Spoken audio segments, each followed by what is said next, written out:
Now, let's go back a little bit to the Southeast. Because if you could remember, that period Nnamdi Kanu was extraditioned down to Nigeria.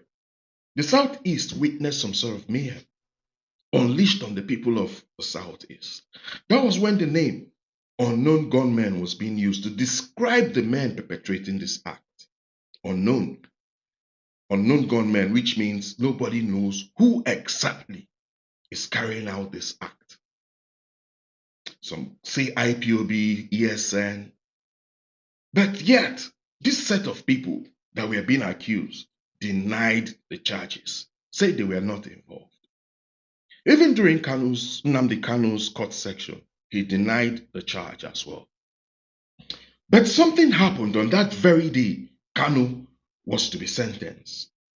A lady came out in front of the Federal High Court and she made very weighty allegations, very weighty allegations on Asari Dokubo, pointing fingers at Asari Dokubo. I would like us to sit back and listen to this lady. I've played this video before, but I'm doing it again because I did some certain research. So sit back and relax. It's just for 30 seconds. In order to blackmail IPOB, did you know that the federal government engaged a Muslim jihadist in the person of Asari Dokubo to go and guide Southeast?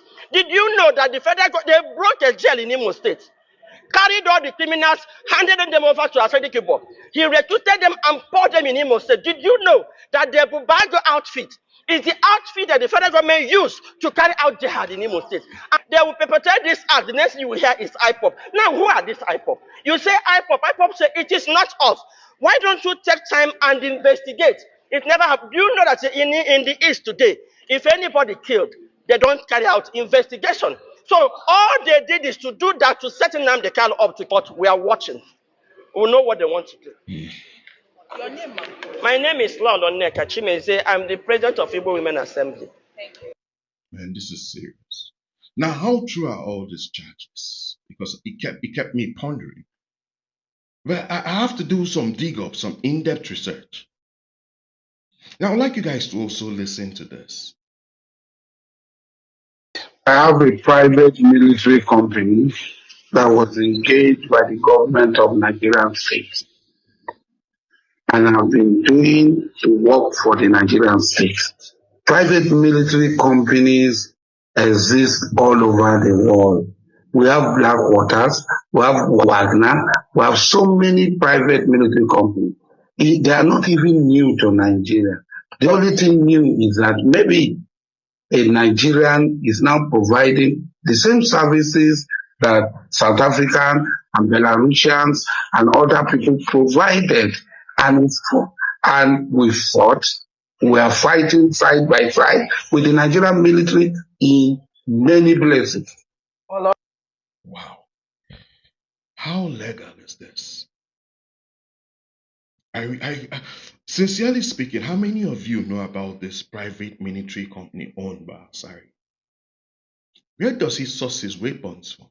His bullets? Where have you been to exercise your military might? We'll be listening to Dr. Ruben Abati.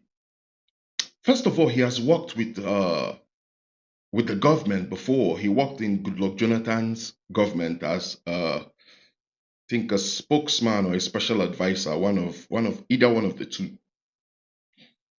On the other hand, he's also a legal practitioner, and also he's working for the media, the Arise Media Company, the Arise News. So I think he has a vast knowledge when it comes to matters like this. So let's listen to him.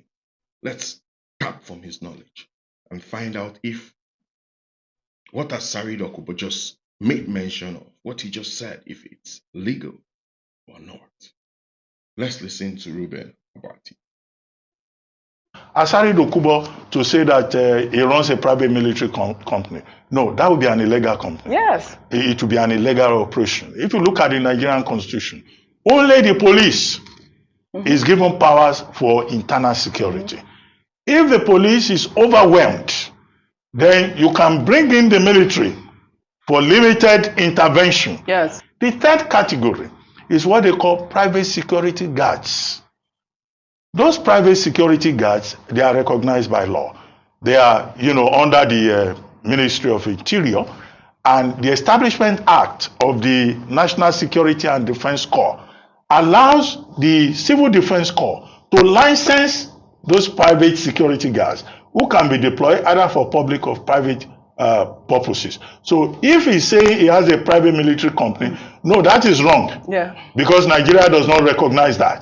But if he says he has a private security guard company, like all these people, And he says they work hand in hand with the Nigerian that would be an military, illegality. and they've been conducting, operations in different states. Maybe he's using the wrong nomenclature. In Nigeria. Somebody cannot say, I'm running a Wagner operation in Nigeria. That would be illegal. Very well said, Dr. Abati. Well, You heard him, right?